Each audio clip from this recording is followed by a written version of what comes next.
today. It was an absolute pleasure to listen to everybody, so congrats to all of you for your hard work and for coming here and for playing. It was an absolute pleasure and really some top-notch playing. You know, we heard everything and they're like, we're going to play. We're like, should we play? All that? So we're just going to, you know, take some time to answer some questions. We're going to talk a little bit about our individual paths to kind of getting into the Army Band, how we got there, different audition processes. I know a lot of people are always curious about how it works and you know, with the military, maybe some of the things that we do, some of the benefits, the perks, anything like that. If there are any specific questions, I know this is primarily a different group than when we were talking here the other day. So we're laid back. We're here for y'all. So any questions at all, just, you know, raise your hand. We'll steer our conversation however is going to best suit you and what you may be curious about. And we'll do that. So to start off, we're going to do the third movement from Enrique Crespo's Suite Americana.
pressing questions before we just start rambling? Does anybody have a specific question in mind that they may be wondering specifically about maybe what we do on a daily basis, the audition process, how we got here, maybe what our individual tasks were, or anything like that?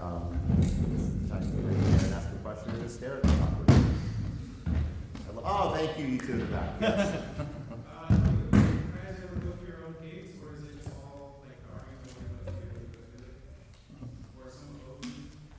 So that's a good question. So everything works different in the military. So a lot of, see if you pick it up, it doesn't drag and make it awkward.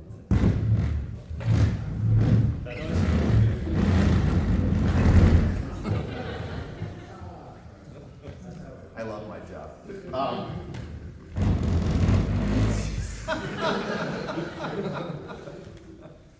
I'm set. Primarily what works is there are requests that come in either directly from, it's called the Military District of Washington, it's all the government and the things that happen in our area that we support. Those requests come through and we kind of get tasked for that as they come through. And then for events like this, we did NTC and we're doing a Florida tour, those are also requests that have to go through the military system and then they decide if they're approved or not. So everything has to go through kind of a larger entity, even in the band, to be approved for everything from legal to every band and every branch of the military has an area that they're zoned for at different months of the year, and we have to make sure we're not infringing on the Air Force's area. If we are, we have to talk to the Air Force and make sure they're okay. Like, there's a whole bunch of stuff, but it's not something like, hey, you guys want to go to Florida? Cool, we're going to go next week. We can't just book our stuff like that. There's a whole bunch of I'm trying to think of the nicest, politest way to say it. There's a lot of stuff we have to go through in order to leave Washington, D.C. So we're always thrilled to be here when it gets to happen because it's always a lot of work. It's never easy for us or the requesting organization. So again, as always, as I said last night, and I'll say a million more times, I don't see him, but thank you to Dr. Winking for all that he did to get us here because it's not always the easiest task. With that said, though, a lot of us do, when we're not doing military work, we do have the ability to freelance in the area. As long as, when you have a military job, you're just there, and there's no, oh, I have a gig. But when you're not on a military job, if there's something else you want to do, they're in full support of that. So a lot of us do book our own personal gigs outside of the band.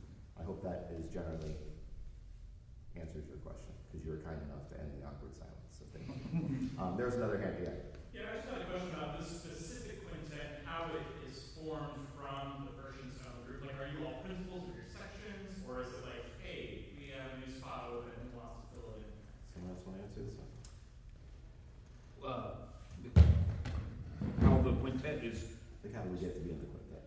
well, so for years, for eternity, we had an army band, and there were parts of the army band which you may know about. There's a ceremonial band that marches and does the ceremonial functional aspect of it, and there's a concert band that do concerts. We have a chorus and jazz band, and in the 70s, just because they wanted to, there were members of the group that wanted to be in Nebraska Quintet. It's kind of maybe a vogue thing at the time.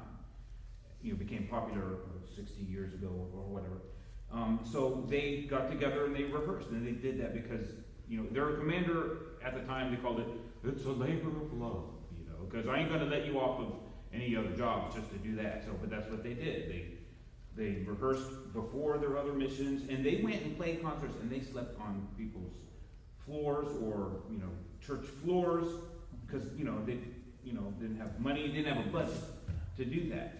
And this was long, and they did that for years and years and years, and they started doing what we call missions, where they did a job and they were requested, and again, that was their own choosing. We call them POs, patriotic openers, and sometimes the quintet do that, sometimes a smaller group of a concert band would do that. Anyways, it kind of, in the National Capital Region, it's large, but it's kind of tight-knit. All the major branches are there. The Pentagon's there. A lot of government offices are there. And they have their retirement centers. Word kind of gets around, like, you can request some musical asset of the military bands, and they'll play the anthem for you and play a little thing. And it's free. And so word gets around, and you start to do jobs every year. You start to get to know people. Long story short, this group became so in demand that it was kind of a thing, and we wanted to approach our commander and say, we want to do this, and only do this, so that we can do this, because some of us were in ceremonial band, one of us was in the blues band, some were in concert band. So good luck getting a week or two, or several weeks during the year to go do a tour, because there's so many other functions, like, well, I can't let you go, this sort of thing. It eventually became that, and there's obviously a lot of fighting between those other groups, because when you have two trumpets, it happened to, well, one was in concert band, they have to give up their slots. You're only allotted so many slots.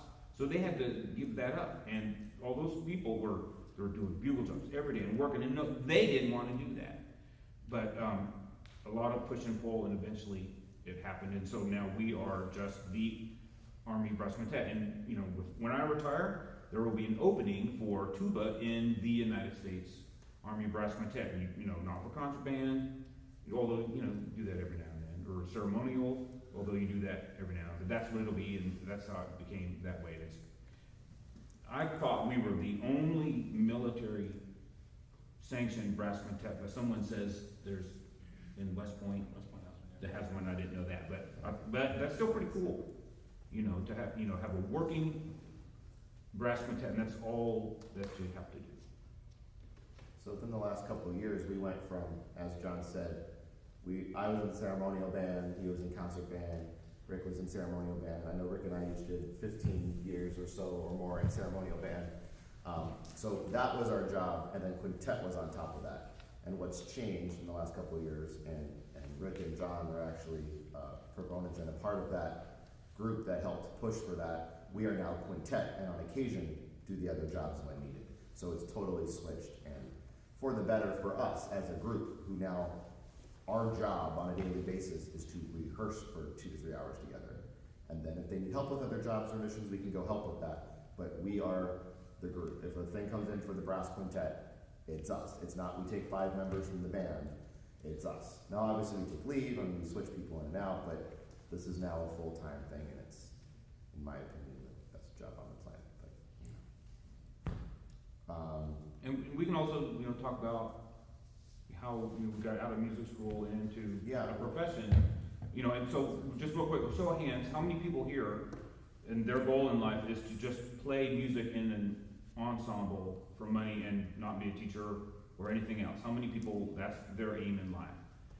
Maybe almost half of you, and that's awesome, so, but, just so everyone knows, you gotta take an audition, and you go against many people, and there's a lot of people in this room, and every music school around the country has half the people that they want that too, and there might be one opening that year for an instrument, or it might be several.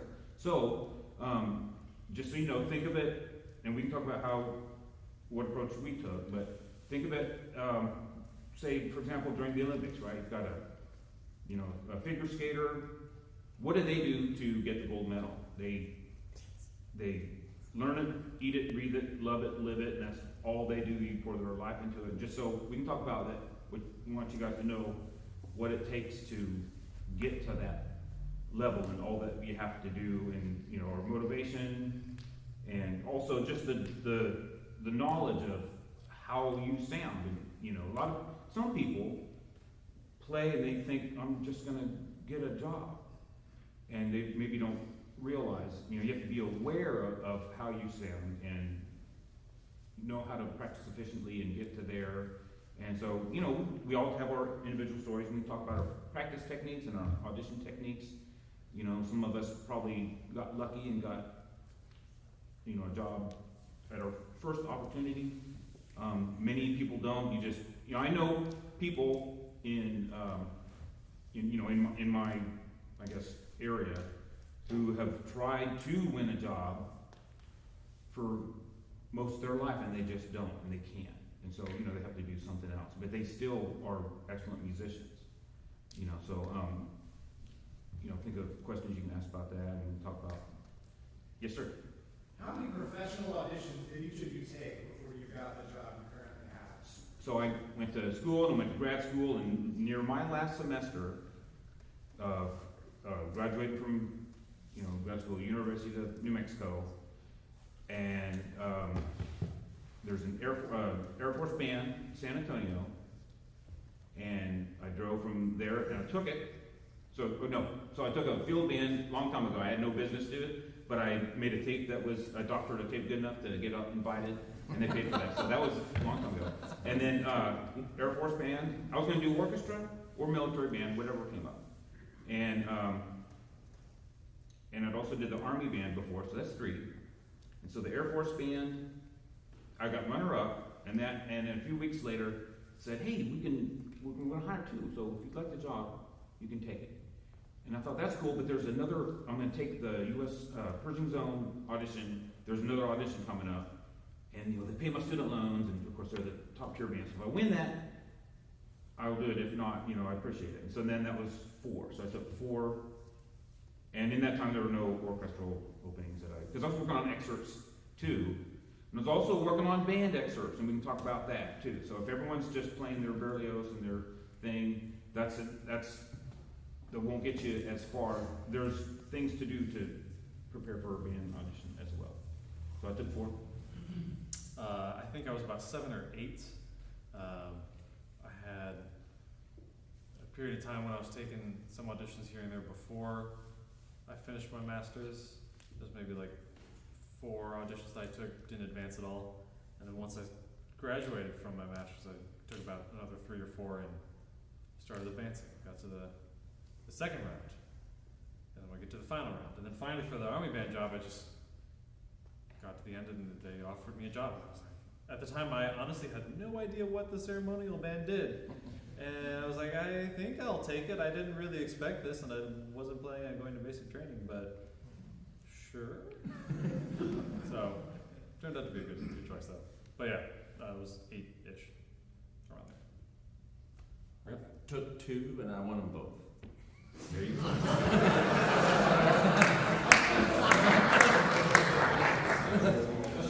Orchestra and That's my boss, ladies. They paid me. I took, I think, 8.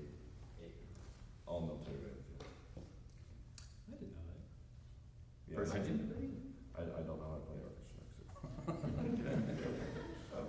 For me, Pershing Zone, it was my first audition that I took while finishing my degree. So I was very luckier and more fortunate than I realized at the time. But yeah. So also, I want to add on with what Greg quickly mentioned, and then again, if there's specific questions, we want to answer what you want to know. But so we're in the Pershing Zone, which is the premier Army band. There are, I always forget this number, and 4 premier Army bands. Every branch also has at least a premier band. So in DC alone, there's us, there's the Fife and Drum Corps, which is literally on the same post as us right behind us. And there's the Army Field Band, which is just an hour north at Fort Meade. And then we have the West Point Band up in New York. And then the Army itself has probably over 100 plus bands across the world. And they're called regular bands. Well, 42 Romeos are, if it gets an Army title, they're 42R, we're 42S, we're special in one way or another. However you want to look at that. My mom always told me I was special. So there are bands across the country, and they all have the same military benefits as far as what you get for being active duty in the Army. Both regular bands and premier bands for the Army go to basic training. It's the same basic training as you're with kids that are probably going to be tankers or infantrymen, and it's doable. We all made it out. If you were at the concert last night, you heard that Andrew decided to do it twice because he was bored. So yeah, and then that's really the main difference. I saw a question. Yeah. Did any of you go to Fort Benning by any chance? They don't send the band people there. That one's a special place. Yeah. Yeah. Oh, okay, special. That's so. Well, they don't want us to die. Yeah. That's fair. They don't want the band people to die. Yeah, they'll go to Benning, but they don't train with the infantry. No, I went to Fort Benning, and I didn't know if any of you had gone there or not, but. Yeah. I did Fort Jackson, Relaxing Jackson. Jackson, but it was July and it was 112 degrees every day. It was not the most fun of my life, but I was in good shape and I got to do things I would never get to do again. I had a good time. I mean, I've never shot a 50 caliber tanker before. Has anyone seen Full Metal Jacket? Yeah. It's I watched that movie right before I went to basic training, and it scared the crap out of me. And then I watched it again after basic training, and I could not stop laughing because the insults when you're about to go through it, it's really terrifying. But on the other end of it, it's so funny standing there watching them just yell at either you or other people because it's hilarious. It's like this out of body experience. Like, okay, well, I don't know, this is weird. What's going on? But okay. I think one of my favorite things that happened when I was there was we had you're always supposed to say like yes, drill sergeant, no, drill sergeant. And we had private food, and they would go, private food. How do you spell your last name? F you, drill sergeant. What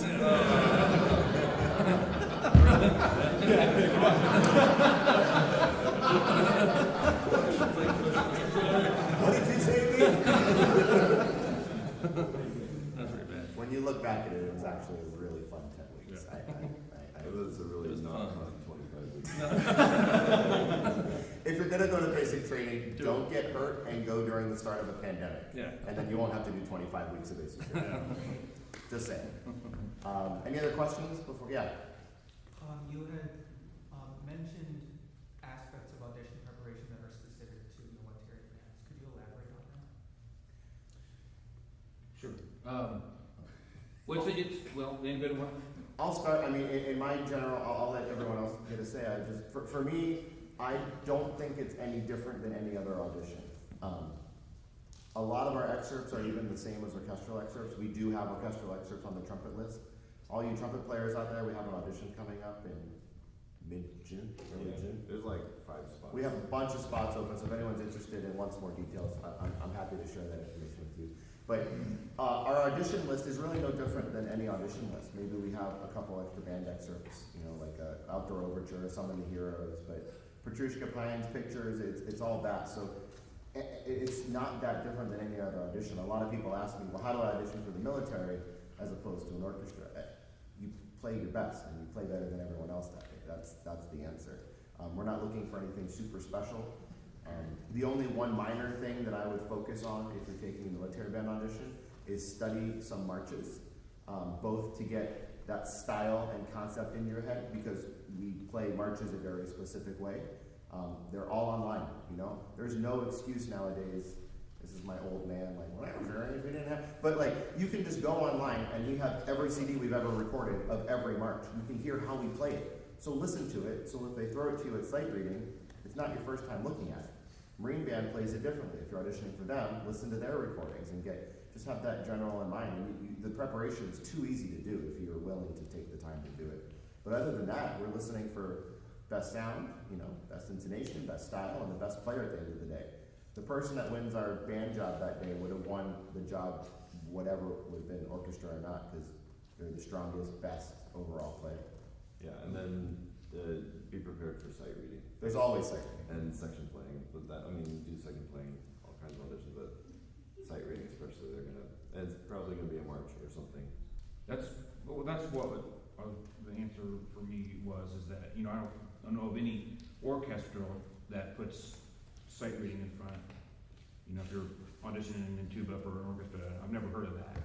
But for every single military audition that I've been on, that's like almost, and I don't agree with it, but that's sometimes a major big part of it is if you can sight read something good, and sometimes that is weighted as much as maybe your tone, and I've known that.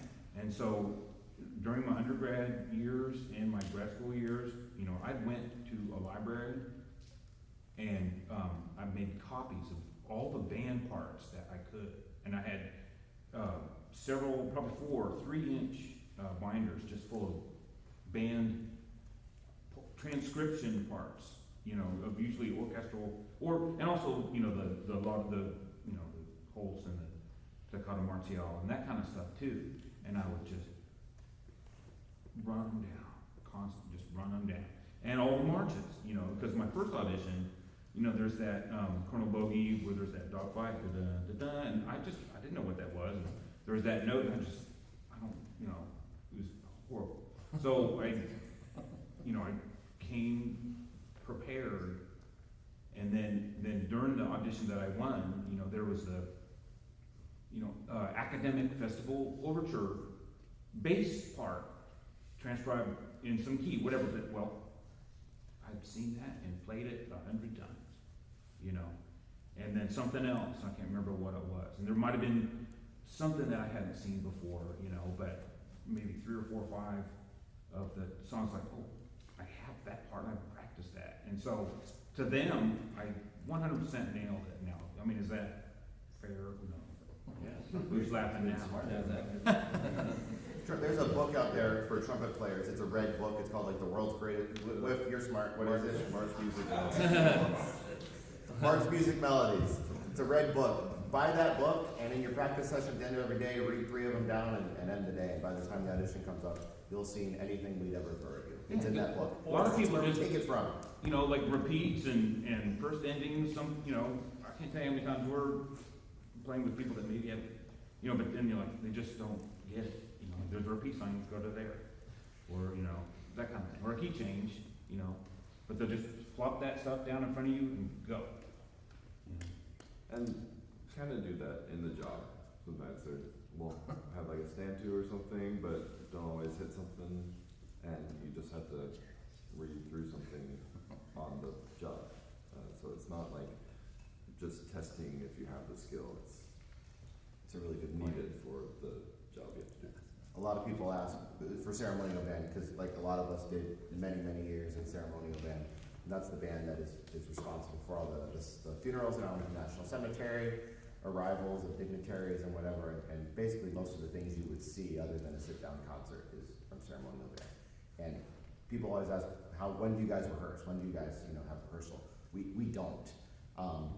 Making this up, but if there's an arrival job on Tuesday at 9 a.m., we come into the building Tuesday at 7:30 a.m., we read through the marches once, we get on the bus and go do the job and come back. So sight reading is very heavily weighed on the audition because of that. Because our job really is, while over time you learn the marches and it's not sight reading anymore, we don't rehearse. So we need someone that if a special country comes into town and we've never played their anthem, or some 4-star general says, I want this march that we've never played before, we're gonna get it at 7:30 and we're performing it at 8:30, and it needs to be perfect. So sight reading is very heavily weighted. That's a very good point.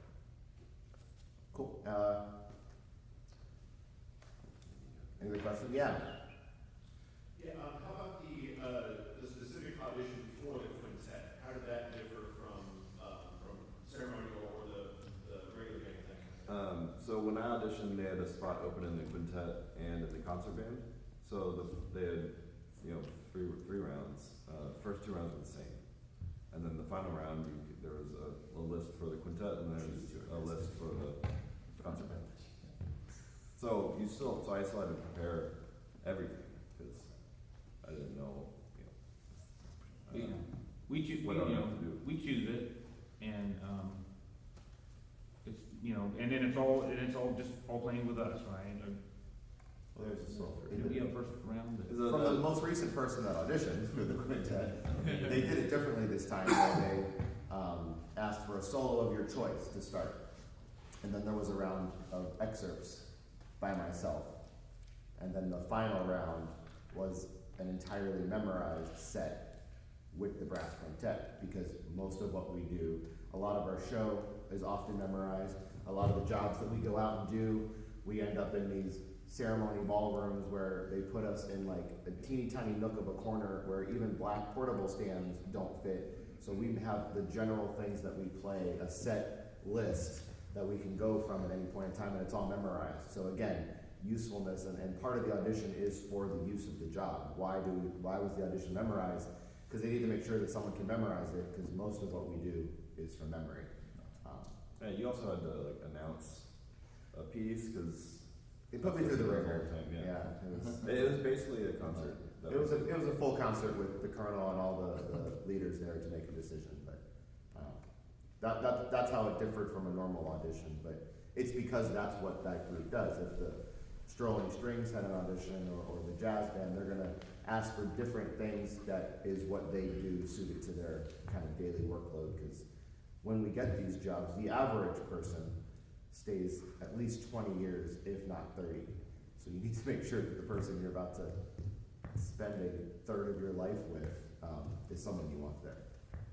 Yeah, we don't have a tenure process. You get the job, you've got the job.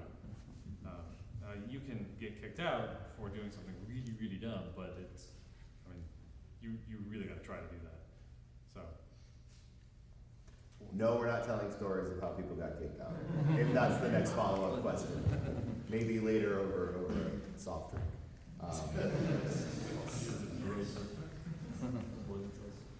Yes? What are some of your, making through those long Western tech concerts that you all always have to do, for each instrument, what are your, like, go-to personal playing drills and exercises that you kind of believe in and just, you feel like that kind of helps you in terms of thinking? Rick, you want to answer this? No. For I me, only joke, also please go. It's just playing a lot, building endurance, just bashing your face every day. Well, and that's why I was joking with Rick, because he's our group leader, he's in charge, and a lot of times, as we're preparing for these concerts, we obviously rehearse and break things down and talk through it and have a normal rehearsal where we're discussing things. But when you get towards the end, Rick's like, let's run the show. And then we run the show, and he's like, cool, let's run it again. And then we run, he's like, cool, let's run it again. So like, a lot of it is just building up that endurance, knowing what we're, about to do, and by the time we do that for so long, a concert is, I'm not gonna say easy, but it's. There's no worry of making it through. We know we can make it through, and I, for my personal practice in a recital or something, or an audition, like for my brass quintet audition, I could play that list from the solo to the excerpts to the memorized show. I could play it 4.5 times through before I got tired. By the time the audition came up, that was not from day one. But I just did it and added and added and added. So when the day came for the audition, there is nothing they were going to ask me to do that I was going to get tired. Endurance was not going to keep me from getting the job. If it was going to be it was going to be something else. It was not going to, because I had that in my control. I had the endurance part. So for me, it's smartly, I didn't just start 4 times through, you'll hurt yourself, but it was just building. And I do that for recitals, and I do that for these shows. Ask my poor family, they know the set more than they want to know. And we also constantly just talk about, I don't feel good with this piece after this piece. And so we make a program based on the needs of people and those guys. Yeah. It's all about them. It's all about the trumpet. Yeah. Yeah, it is. That's why no one's laughing, because They know. That's fair. What does a typical program look like? How much of the time are you, is it specific for, the event, obviously, but how much is it you guys are pick your own music? How much of it is you have to play certain marches like you guys were talking about? For our concerts, we choose everything that we want to play, we play. We just play whatever we want to play. Yeah. For ceremonies, we have like a ceremony book of things that we play out of, and when we pick what we feel like playing out of that, but that's kind of, we just read the room, see what they might like, and if they're not paying attention, we just play whatever we want. We don't always get to play concerts like we did last night. A lot of it is community concerts in DC. We're just at some sort of, like in front of the Capitol or the World War I Memorial, we're just playing as people are there. So we often will pick music that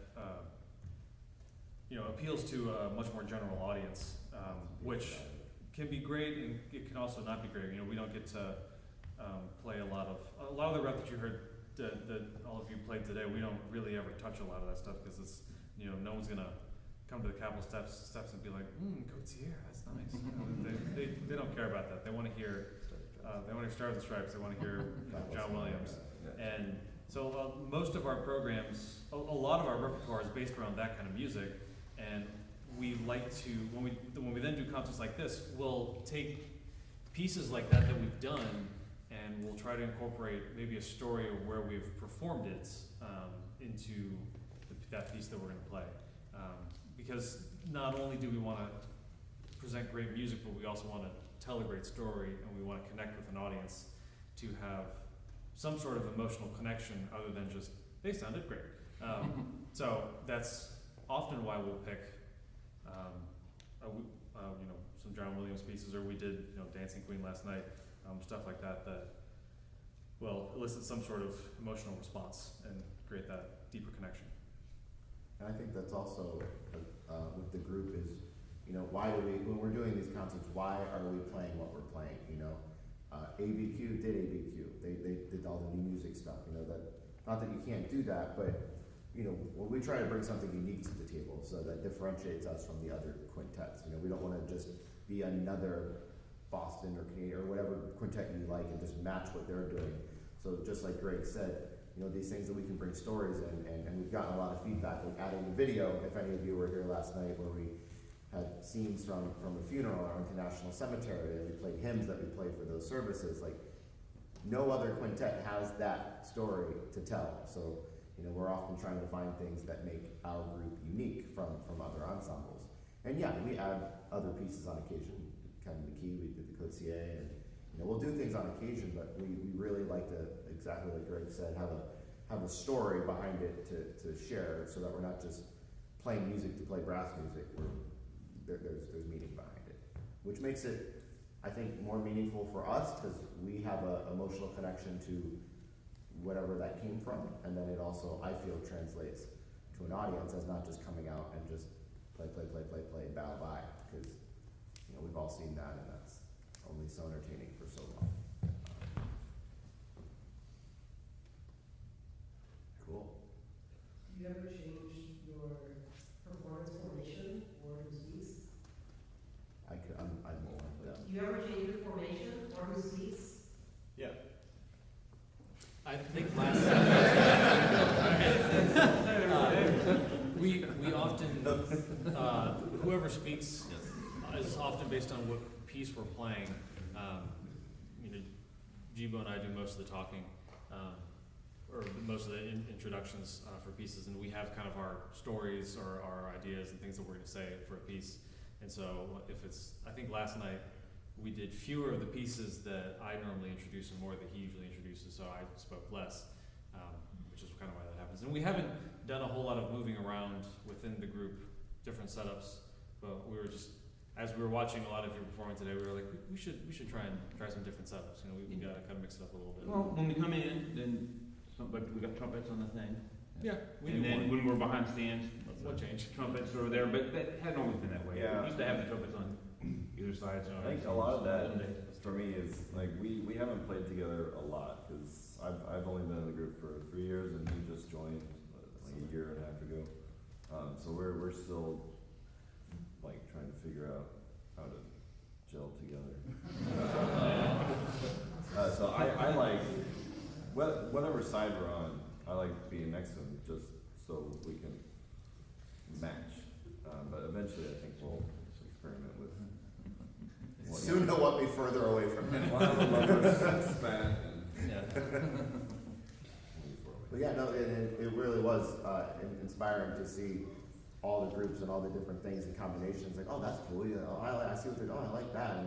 And we're absolutely gonna take, and that's why we love doing these things as well. It's not just for us to take a trip and hang out in awesome places. We're learning from everyone as well. Always, we're always trying to learn more and get better and better. And we've learned a ton from watching all of you today. And we're definitely going to be incorporating some of that for sure. I saw it. Yeah. So do you guys do a lot of arranging for the group? And if you do, like, how do you pick the tunes that you're gonna arrange? Greg arranges a lot. Yeah. Andrew arranges a lot. I've done a good bit recently. And John's done a lot too. Oh yeah, John's out of time. Yeah. Rick says no. And it's what we want to do. You do stuff that you want to play. You like the music that you love, and it doesn't exist. So you make it, and then you get to play it, and it works. kind of like what he just said with being inspired by you guys. When we did NTC last week, we heard a student do a really cool Rhapsody in Blue, and we were like, we're going to arrange that. So we're working on, we're constantly doing that as well. It's just what we want to do. Yeah. I often have to manage my expectations when I want to arrange something, because I'll hear a piece of music and I'm like, oh, that's really cool. I want to play that. Maybe I can do it for brass quintet, and it's like that's never going to work for brass quintet. And so it's a mix of picking pieces that you enjoy and picking pieces that are going to work for this kind of setup or whatever setup that you're playing with. We did a funeral for, I forget the four-star general's name, Odierno, and they requested American Soldier, which is a country tune. Toby Keith country tune. And it's like, I put the melody in the trombone because it's a male voice, but it was just like da da da da da da da da da da da da da da da. Like no one wants to hear that on trombone. That's terrible. The president was there too. Yeah. And it's like they asked for it, so we're gonna do it. But that's not. That doesn't work for this kind of group. It doesn't stay in the book. It does not stay in the book.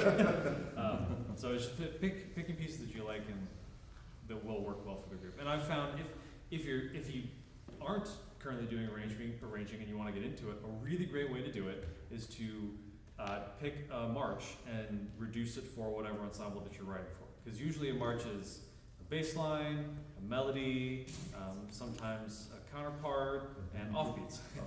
And so it's usually pretty easy to get those couple lines and fit it into something that works, and then you can play around with different kind of colors and instruments matching each other. And that's how I got into it. There's a website called MuseScore, yes, that one too. But this is bandmusicpdf.org.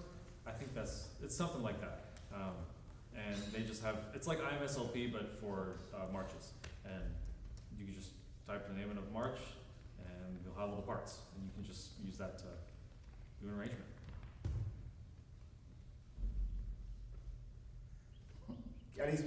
Keith, with what you were asking, with a specific part about the job that you wanted to make sure we covered?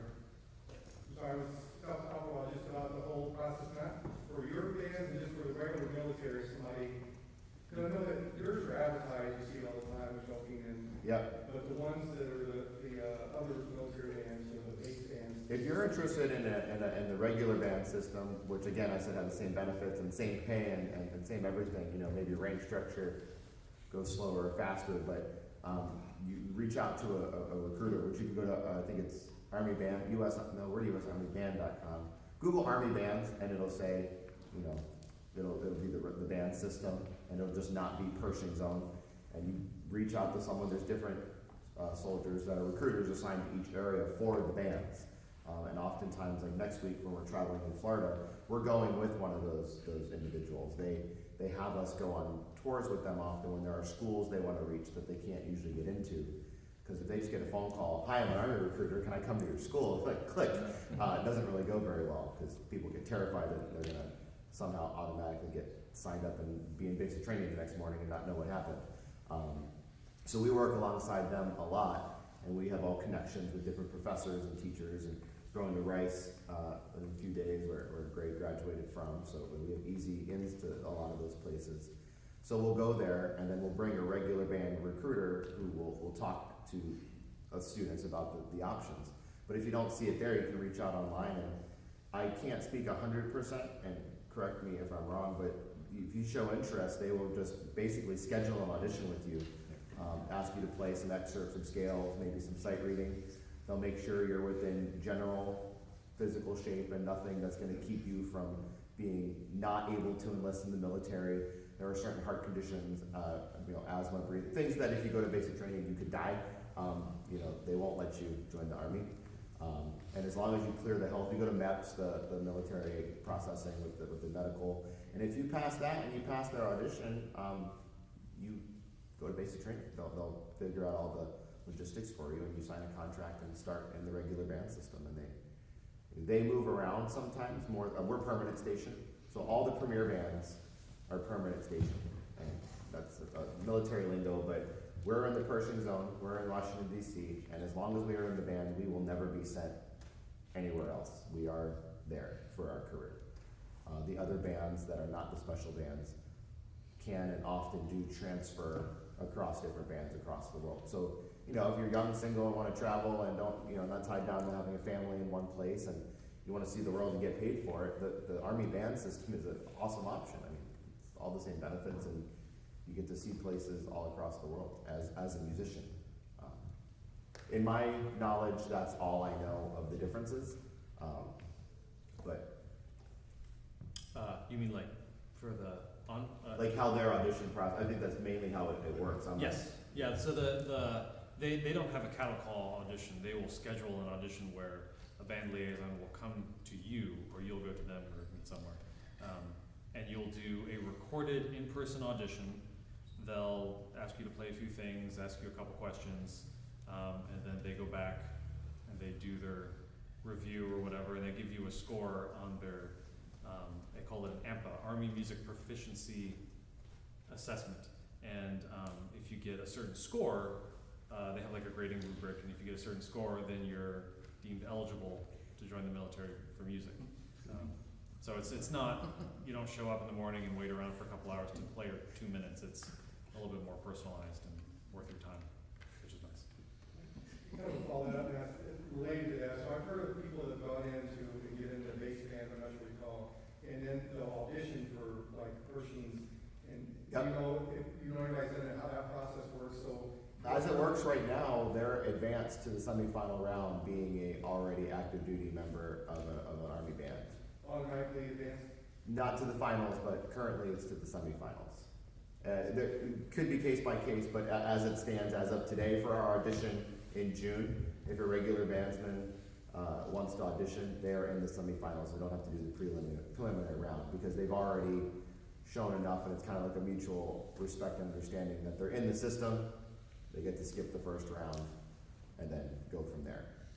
So yeah, if you're in that system, it's easier to start advancing in those auditions. Again, if that's something you're interested in doing. And we've had several people, and it's actually been more and more recently, I think, because we've implemented more of the semifinal round. We have a lot of the 42 Romeos that are now in our band who have come over and won the audition. So the only difference between those is once you get the job, we all go to basic training. If you're in a Romeo band, you go to basic training, but then you also go to like advanced training at the School of Music, Norfolk, Virginia. Yeah, and I don't think it's like a set time list. You just kind of have to. It's like going to music school again, which is kind of a drag because you already did it. Or doing it. You're basically going to the Army School of Music to get back in shape because you haven't played for 2.5 months, and to learn customs and courtesies about military music. It's not like they're trying to teach you how to play your instrument. They hired you because you know how to play your instrument. It's just, getting acclimated to the weird world of military music.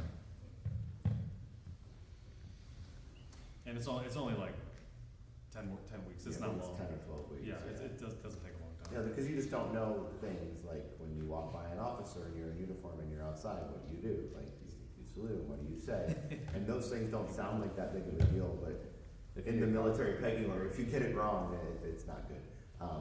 So it's good to learn those things. And that's actually a benefit that they get. Sometimes we get thrown right into jobs because we didn't do that and we missed some of that information and learned the hard way. Just always entertaining to watch. And advanced training is not basic training anymore. It's a lot more relaxed. I played down at the Buglers, play at the Tomb of the Unknown Soldier in Arlington Cemetery. We play taps every hour on the hour for the wreath ceremonies. And I was really new, and a bus of officers got out that I was walking by, and we're all enlisted. I won't get too technical, but we salute any officer. It could be a 20-year-old that just became first lieutenant. We have to salute them. So this soldier got off the bus, and he was a captain, so I saluted. and then 3 more got off, and I saluted, and then 20. So I just walked by the whole bus this way. I didn't know what else to do. I didn't know if that was right or not, and they just all started laughing. I was like, "Hi, sirs, ma'ams. Hi, what?" I just got in my car and drove away really fast.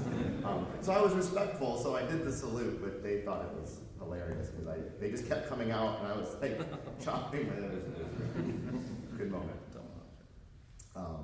Yeah, I hope that answers some of the audition stuff and the differences between the premiere. You know, there's a lot of benefits that come with active duty service.